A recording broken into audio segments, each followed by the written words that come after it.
Hello and good afternoon to all of our attendees today. We are so excited to bring you an inside look into our gen-to-gen research, this episode specifically on factors in retirement confidence. Now, this white paper, along with a lot of other treasures, is available as a download in the handout section of the GoToWebinar toolbar, so make sure you double-click that, and we will also have some live polls for you to take during this webinar, so be ready. And another thing to be ready for, our survey at the end, so stay tuned for that as well. Now, let me go ahead and give you some quick introductions here. First, my name's Tia Stanley, Sales Vice President here at North American Annuities, and I also have the one, the only, the marketing legend himself, Isaac Norton, which is our AVP of Strategic Marketing. Okay, so Isaac, number one, you're welcome for that epic intro. But also, I wanted to mention, before I hand this over to you, let's talk about our last riveting webinar together. So I referenced all of our research papers like they were our greatest hits on a platinum album, and each one so good, laser focused on specific items you and your team have found in the gen-to-gen research. So to kick things off, do you mind giving our listeners here a little peek behind the curtain on why these factors in retirement confidence really jumped out to you and the team when you were sifting through this research data? Yeah, thanks, Tia. Appreciate the introduction. I may just have you, anytime I enter a room, I'm going to have you introduce me just to make me feel better about myself. So yes, thank you. So the gen-to-gen, yeah, today is kind of really, I'm kind of calling it our capstone course to everything we've talked about on our research study and everything we've learned from it. You mentioned the first event we did together, which I believe was the consumers and how they view the agent, what they're looking for in that relationship, et cetera. The one we did last month was all around the stigmas in legacy planning and end-of-life discussions. And that was a great one. We got a lot of great feedback there of just not enough people are having this conversation while they're alive to figure out where their assets are going to go. You know, is their retirement set up, all of that. So today is really kind of our capstone, you know, focusing on the consumers at large, how they're approaching this thing we call retirement, and to your point, the factors that have an impact on their confidence. And, you know, we're not just going to sort of lay out what the factors are. We also ask these consumers, what could we do to improve your confidence, make it higher? It's not good enough to know what erodes their confidence. We need to know what's going to make them feel better about where they're headed.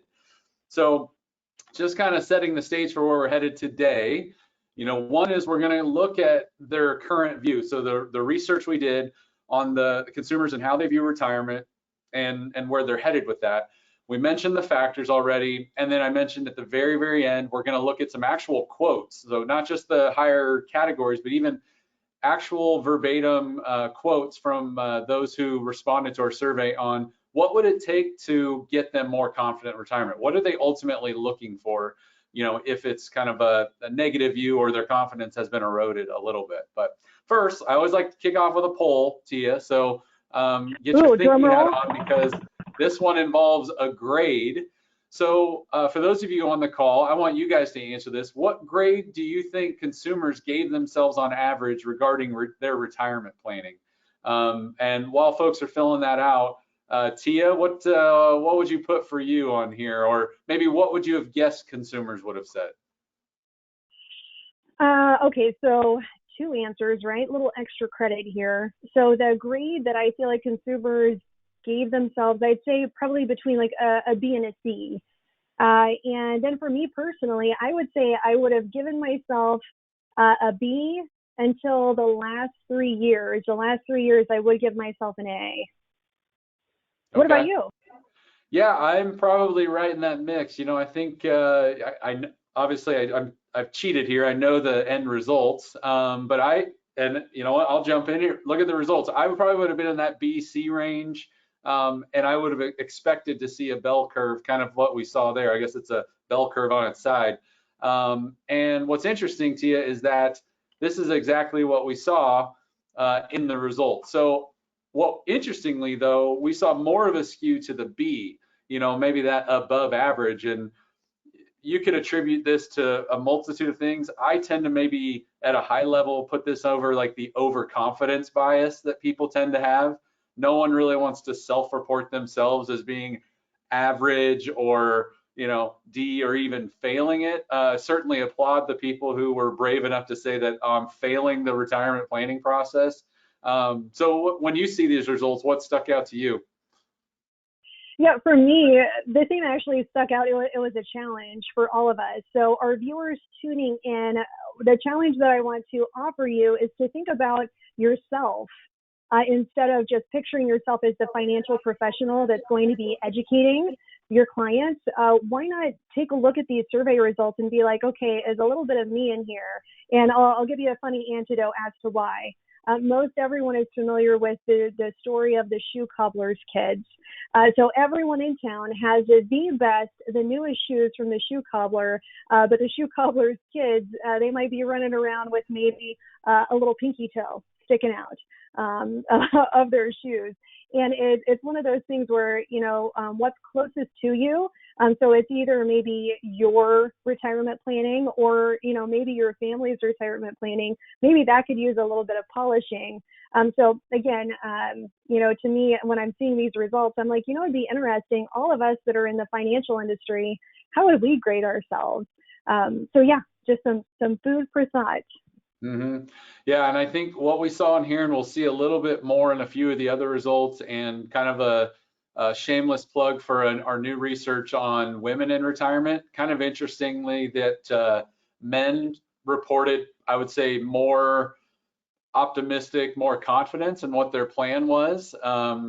As a guy myself, I probably fall trapped to the overconfidence bias, not wanting to admit fault, but interestingly enough, that more women were more on the C. That split between B and C seemed to be more level between women, whereas men tend to be a little bit higher on B. And we'll see that a little bit more, not in every category, but in areas that there is a definite split between men and women on confidence, lack of confidence, belief of their own knowledge of the content. So we'll jump into some of that as we go, but it is a shameless plug for our other content around Empowered, which is all around women in retirement. So we talked about that. So let's talk about confidence itself. We showed a letter grade, but let's see how it looks across these generations. And that's really what Gen to Gen was about. It's going from baby boomers, who are kind of our sweet spot age group for the products and the fixed index annuities we offer. But we can't just miss all these younger generations. They're going to be the next ones that we ultimately serve and support into retirement. So, Tia, more often than not, we tend to see these generational trends as pretty linear. So in this case, you see the older that you are, the more confident you are that your plan is right. You have the right savings goal, the right retirement goal. But a pretty large group of that Gen Z really stuck out. But what was your takeaway when you saw this? Yeah, so I will say first and foremost, when it comes to these generations, especially the ones that are closest to retirement, that's perfect to see that they're more confident in their retirement plans, which they should be. I think we'd all be alarmed if they're like, I don't know, and it's like, oh my gosh, record screech, we need to get that fixed. So that was really good to see. And also, I am curious when it comes to the younger generations, is some of this confidence from just information being more easily accessible? And not just information, but think about this as well. Financial professionals, they're a lot more easily accessible as well, especially with all of us having to figure out how to navigate in a virtual environment. And so instead of picking up the phone, you can likely schedule an appointment with your financial professional, by hopping on their website and taking a look at their calendar. It's the ease of business or the easily accessible information has just skyrocketed. So yeah, that was one thing I was a little curious about. You had pointed out something about our Empowered series. And Isaac, I don't know if you want to track this or if we had a ding, ding, ding every time we do a shameless plug on a white paper. I really think someone should take a tally. But yeah. Another thing I wanted to point out is that we do need to get females more in that very confident than the somewhat confident category. And I do know that our Empowered series can help. So those that are tuning in today, whenever you see that webinar invite for our Empowered series, you're going to want to register and sign up for that too. Yep, absolutely. So our second key learning that we saw, Tia, kind of dealt with the generations, not the ones necessarily we're showing here, but the idea of your parents, the older generation from you, and then the generation behind you, your kids or that kind of age. And so for the most part, most agree that they're going to be better off than their parents were in retirement, but also that their kids will be better off than they will. So there's kind of what I would say is maybe a trending optimism that things are progressively getting better for each generation as we go.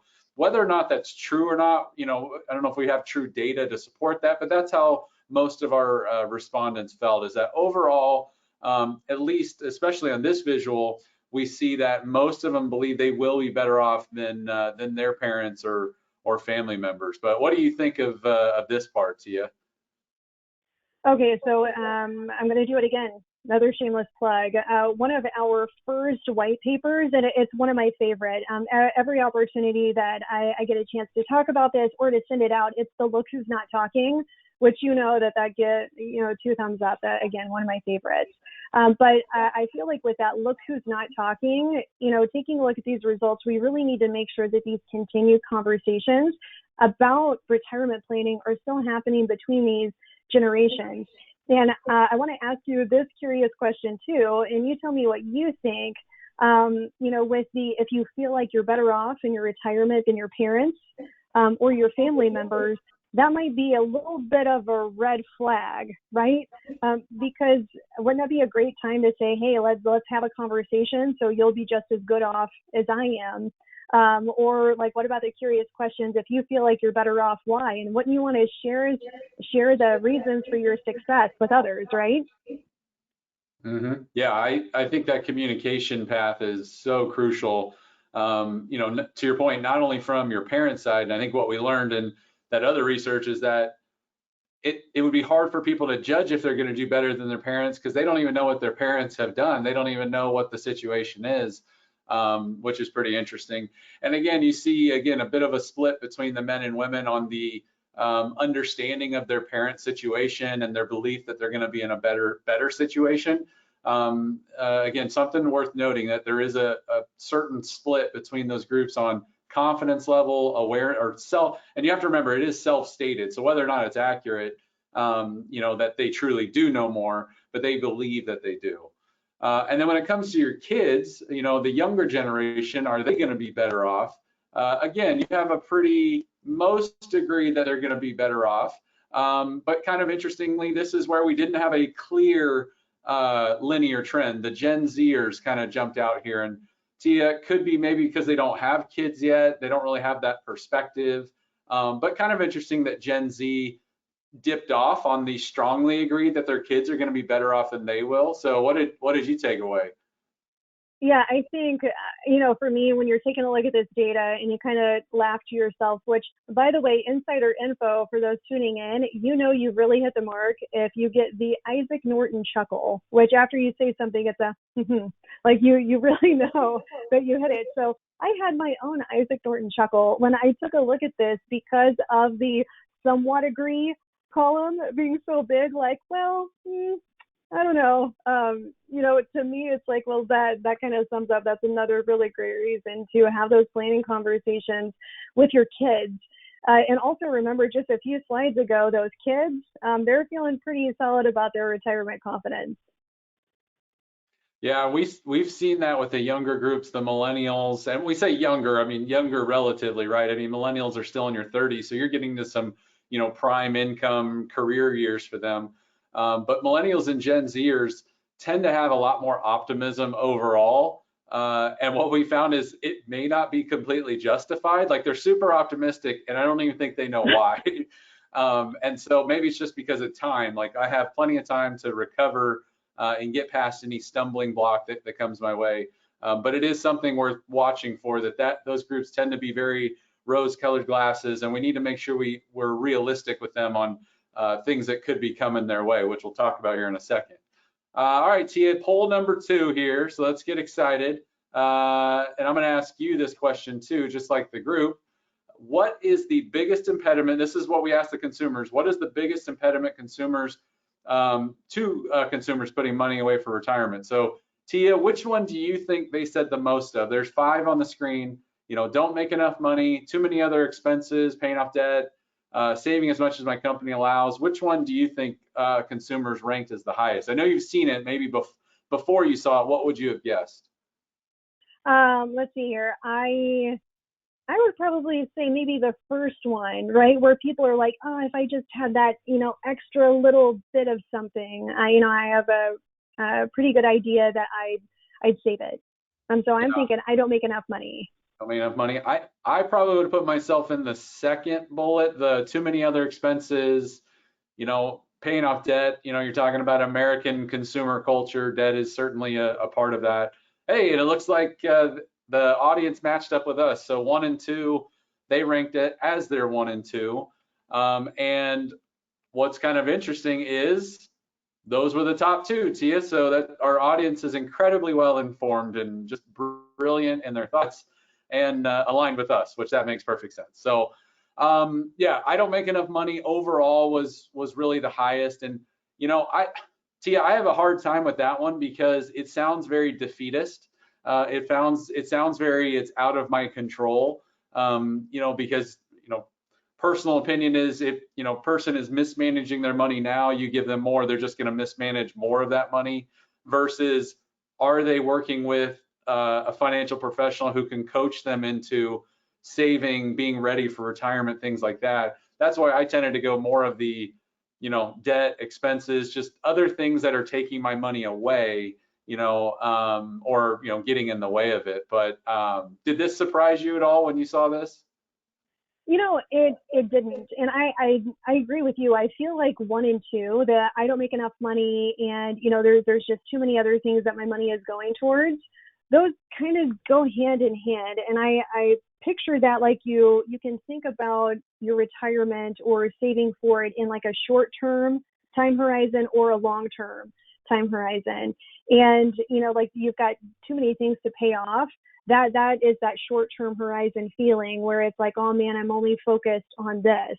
But if you manage a little bit better, or that financial professional gives you the tools to think about, okay, how can I personally, be focused on that long-term time horizon, I feel like that would alleviate those first 2 ones for sure.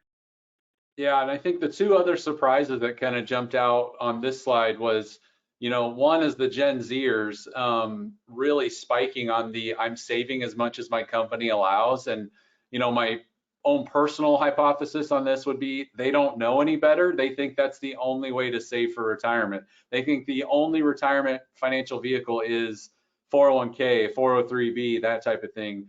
Bringing up a traditional IRA outside of the workplace probably just hasn't even dawned on them as an option. So that one's kind of interesting. And then that last one, maybe a little more concerning, that, our boomers are the ones that said the most of, I don't know how much I'm going to need, which really speaks to the value of, the agents and folks on this call. That's where you can really step in. And actually, it even goes into the next part of the list, which is the first 3 of these are the other reasons that get in the way of retiring, where agents can really step up and try and be that guide for their customer. So, frankly, number 1, Tia, I need advice at the top. I don't know how much I should be setting aside or saving. Financial professional can help you with that. I don't even have a goal. Again, you have an expert who could be right there walking alongside you. So Tia, my takeaway from all of these is working with someone helps alleviate at least half of them immediately. And then you can kind of work through some of the spending behavior, stuff like that. But any takeaways that you had? Yeah, well, first and foremost, let me say I love how you have this information separated on these slides. So you can see between the different generations what that breakdown is, but then you also provide to this side the difference between men and women and what those percentages are. So this is a long distance high five to you. Did you get it? There we go. Okay. And I just love seeing this content like this. And here's why. When you're taking a look at these stats between male and female, it does really support that research and the details that you guys uncovered that have to do with our Empowered campaign. And one of the big ones for women is that need to feel more confident about their retirement path and the choices that they're going to make to lead them in the right direction. Mm-hmm. So we kind of, as we got into these, we call them impediments or stumbling blocks, whatever, we asked sort of the big question of what's the biggest financial mistake you've made when you started to plan for retirement? And I think you're going to see some, usual cast of characters on here. But one area that was a little surprising to us, and that is at the far right of this slide, the amount of people who would say, I haven't made any financial mistakes, which, Tia, I'm not in that group. I've certainly made mistakes in that area, but kind of interesting that such a big group said I haven't made any, yet we have this array of all these others that I'm going to guess those that said I haven't made any probably fall into in some way. And we can see things like loans, debt, credit cards, just pure budgeting, that, one right there in the middle, spending money I didn't have, I didn't budget well. These are ones that kind of all, probably multiple of these per person. It's not just one thing that has happened to them. And I think where, our folks on the call here can jump in is that first one of, I didn't start early enough. I just didn't think about it, thought I was young enough, I had time. And this is where, those younger consumers may not have all of the ready to go assets as far as, some of the products we offer, but being that guide and coach along the way, the lifetime value of a customer is where you can start to see that and build that relationship. But just kind of interesting, again, as you look across the different areas, you can see Gen Z is in that didn't budget well, spent money I didn't have. Whereas, the older group said, I haven't made any mistakes at all, which unlikely, but we'll take it at face value. So key learning 4, Tia, is a topic that will probably never go away in our space. And it probably shouldn't, because it's always kind of right there. And that's this idea of Social Security or social insecurity, Tia. Nice. I mean, I am sure I'm the first person that's ever made that joke. It's never been said before in the history of mankind. So wait, Isaac, can I give you your, I give you your chuckle.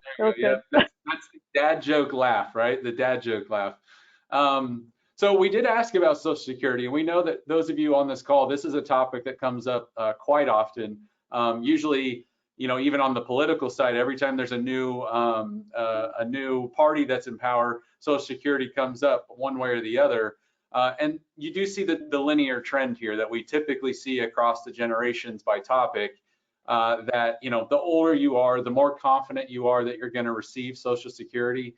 But man, you start getting up into Gen Z and you've got a, giant question mark on the confidence level. I mean, they have some level, but you could probably make the argument, Tia, that they don't really understand the program that well. They don't feel like they probably have to. But Tia, I know you probably hear about social insecurity a lot of times on your calls, but what was your takeaway here? Well, actually, when I saw this, rather than think of some of the calls that I've been on, I actually thought about how this impacted me directly. So I'm sure if we all had our webcams on and I'm like, hey, show of hands, who's taken an 8-hour Social Security course for continued education, most people would raise a hand, maybe an eye roll. You got to do what you got to do, right, with your continued education. But that course that I took, and that was a matter of years ago, it had shared that some were anticipating that people in my age bracket might get 75 cents on the dollar or less, when they're thinking about what am I going to get out of Social Security. So yeah, I think social insecurity, quote unquote, again, the Isaac approval, the Isaac chuckle. Yeah, that's definitely a good way to put it. And actually seeing that in continued education made me really think, yeah, I need to hit the fast forward button on planning, because I would rather, how do I want to phrase this? I'd rather over plan to be prepared to not receive any of this. That way, if I do, or I am able to receive Social Security, when that time comes in retirement, that'll just be icing on the cake. Yep. Yeah, and this was another area, Tia, that I don't know what I can attribute this to other than self-proclaimed knowledge of the respondents, but the men and women had a pretty stark difference in confidence of Social Security. So again, it may just be involvement in the household finances, which we know that that's actually trending more toward women, likely going to be a majority, or already is a majority, of household finances, but are they in tune with those longer term, the retirement investments and then in this case Social Security? But kind of interesting that it was such a big disparity between men and women on the Social Security confidence. So Tia, our next key learning is another topic that won't go away anytime soon. It probably could be considered kind of old hat, but it's still important every day. Like I hope agents and folks on this call aren't stopping to talk about this, and that's the idea of outliving your savings. This very realistic possibility that you could live too long. It's just crazy to say that, but we're living longer, healthcare is getting better, and now your money has to stretch further and further and further. And we didn't see a true linear trend here. A little bit it was there, but a couple little spikes. The millennials, kind of sort of randomly have a little spike in there on their concern around outliving their savings, and maybe it's just they're starting to actually save quite a bit. Again, getting into some prime earning and career years as they get into that. But and again, Tia, another men and women, sort of split on this topic of concern around living too long and in that space. So what did you take away here? Yeah, I mean, I know this isn't a fun topic for anyone to talk about when you think of mortality or mortality tables. Those mortality tables, we're taking historical data, and that data shows that women live longer than men.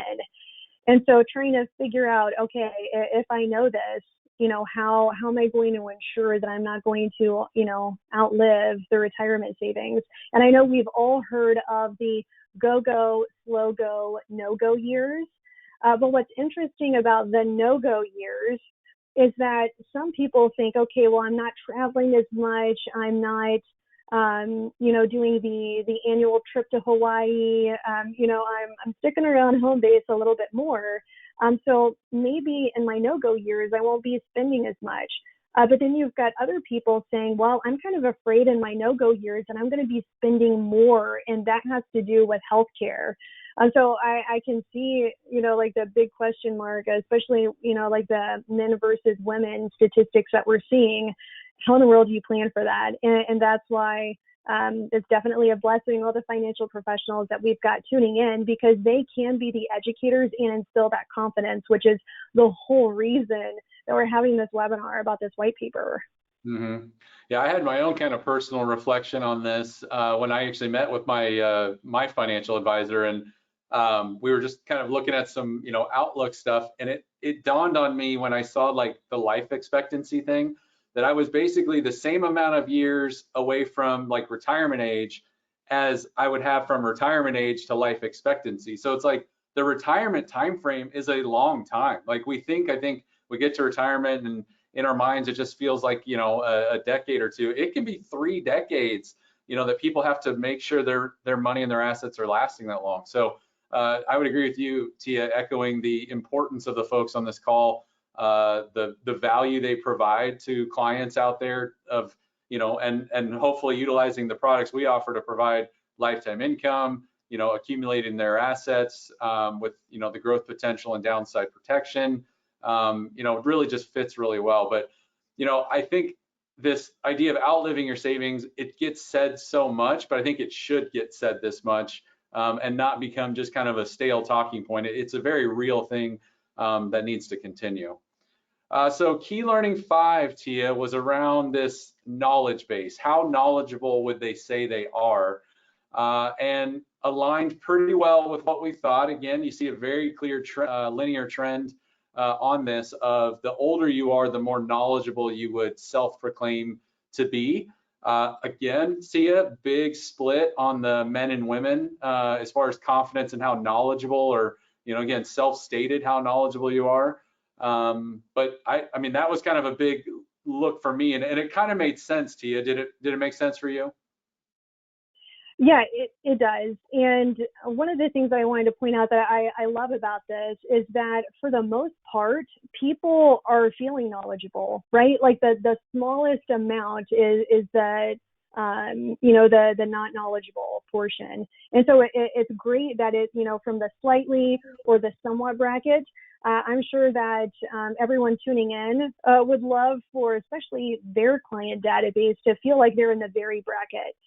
So one of the other things that I wanted to toss out here and see if our viewers would consider doing this, but what if you got on your social media or you got on your newsletter, however you like to interact with your clients, and you put something out there like, hey, I just tuned into some research that suggested consumers felt somewhat or slightly knowledgeable about their retirement, and I want to ensure that my clients feel very knowledgeable about their retirement plan. So let's connect to discuss.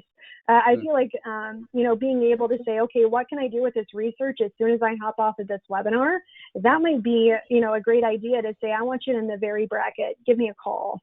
Yeah, that's a great point. And the nice part, kind of a shameless plug of this white paper, is it is client friendly. So ding, Tia, shameless plug alert number 4 or 5. But we do make these white papers to be client friendly because you could have this in front of your next appointment and say, hey, where would you fall on this scale right now? And they can kind of see like, well, one, they're not alone. There's a lot of people like them who maybe aren't as knowledgeable, so they don't feel like they're the only one. And then 2, that's where you can step in and provide the value. So Tia, now that we've seen like the issues, the factors, what's going on, now this is where the rubber meets the road of how can we help boost that confidence? How can we help them ultimately feel more confident in their retirement planning? And this is where I'm hoping those on the call are taking notes, scribbling furiously to be ready for this. So this next one, Tia, I know you had a thought on it. It's one that's probably going to be harder for our agents on the call to adjust, but I know you had a thought, which is higher salary, right? They said one way to boost my confidence is I could get paid more money or have less bills. So what did you take away? Yeah, so I mean, this goes back to that short-term, long-term time horizon that I spoke about earlier. And if the wish is indeed a higher salary, then that's going to require the muscle memory. That's a term that I use all the time. It will require that muscle memory focus on that long-term horizon. Because if you really do think about it, not taking inflation into this example, but let's all think about our expenses in our 20s, our expenses in our 30s, and they're on. Some of these expenses, they're the same, but your taste is going to change a little bit once you get more confident in your career and you do start making more money. And so I remember someone in my past, he was a very successful person within his industry. And I said, hey, tell me something that surprised you the most when you became incredibly successful. And he was like, I buy the same things, but I spend a heck of a lot more money on them. He was like, before I go to Kohl's and buy a suit and, it fit pretty well. He was like, now my suits are handmade. I'm still buying a suit, just the cost is a lot different. So, it's like that kind of jogs my memory. Like, yeah, you got to get the muscle memory down. If you do feel like a higher salary, it is indeed going to help you. Yeah, there's definitely habits that you have to build as a foundation. So the next one, Tia, is definitely right in the wheelhouse of the folks on this call. And this is that more and more affordable advice. And again, the last bullet is around this idea of not expensive. I think, I hope that a lot of the financial professionals out there, one, are being transparent about how they are compensated, but make sure when you talk about your value, it's not just here's the cost of it, but here's the opportunity cost if you're not doing some things. Here's the total amount of value that I can provide. But I mean, you look at those quotes up and down. I mean, these are people screaming for help, someone to guide and coach them. But I mean, Tia, this is just a home run, I think, for our field. Yeah, it is. I really sum this up to, all these people are saying, I want to interact with a financial professional to educate me, or AKA just really super eager to listen to this advice. And, I would say transparency, to your point, is probably a really big word here. And I love the opportunity cost that you had mentioned too. Mm-hmm. Yeah, we'll call it the Tia challenge. Grab one of these quotes, put it out on social and say, hey, consumers say having an advisor that can make sure I'm, investing correctly and on the right track, or, consumer says I need more confidence and trust to allow them to touch my money, I guess, right? Be that person who has that trust and can earn it. Kind of on a similar area, they want information and education, right? We're overloaded with data and information. They want to be educated. So work like a teacher, not as sort of a transaction thing, but we're actually be a teacher and a guide along the way. Tia, I love that first quote of like, give me information that it would be helpful, right? Like, I don't want just stuff thrown at me. Like, it needs to actually improve my life. So help me do that. Yeah, so to me, it's like the big thing that I get from this is that what clients or prospects are looking for is personalized advice. And let's also think back to, some of the slides that you've already showcased here today. And it's that confidence. I really don't know how much to save, or am I really doing the right things? Well, if someone is giving you just general information on how to save or what to think about, I could see why the confidence still isn't there, where it's like, am I doing the right thing? So with these financial professionals actually having these personalized conversations where it's like, hey, listen, I took a look at you and I listened to the things that you're afraid of or that you're not that confident in. And here would be a great plan that I want to work with you on, to where it's like, build an individual plan with me or for me, and then let's discuss. Really, it's that personalized touch instead of that overarching general planning. That's really what popped out to me here. Yeah. Well, and kind of back to that note about rose-colored glasses earlier in today's event, that last quote I think is really interesting because, we're in a pretty heavily regulated industry, and from a marketing standpoint, you don't want to be a doom and gloom, sky is falling, scare tactics kind of a producer or an agent, but you do need to be realistic around, the risks that you take by not properly planning. So it's interesting that this person actually even called it out. Like, I need someone to tell me what's going to happen if I don't do this. And maybe I'll move out of just, anxiety or something like that. So you do have to be careful and kind of walk the line, but don't completely rose-colored glasses sugarcoat everything. We need to be very realistic around what could happen if, you do run out of money or run out of assets or income. So Tia, I'll do this one fairly quick here, but they want tools, but I would say they want people to walk along these tools with them, not just be sent off on an island to sort of figure it out on their own. We know there are great tools out there. If you just Google financial planning tools, it would just giant laundry list of stuff. They need someone who can help navigate those, speak the language of them. Some of them can be a little complex. So not too shocking there. We know, good producers out there do use certain tools, whether it's, in our products, our illustration system, and reports or other things like that.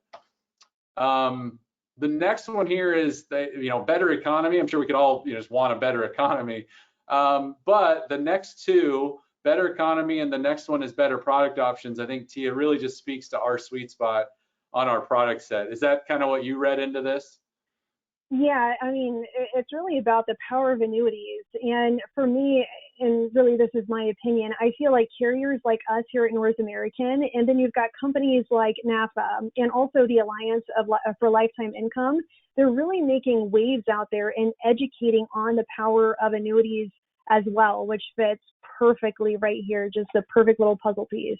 Yeah, Tia, I kind of feel like that second one, like you just wrote it and we put it in here. So it's like, I want a product with more growth potential than bank deposits, but I don't want to do the volatility of the market. Like, I feel like you just threw this in here. We put it in there and said it is. But hey, this was an actual customer quote. They said looking for growth potential, but they want to avoid the volatility of the market. What a perfect fit.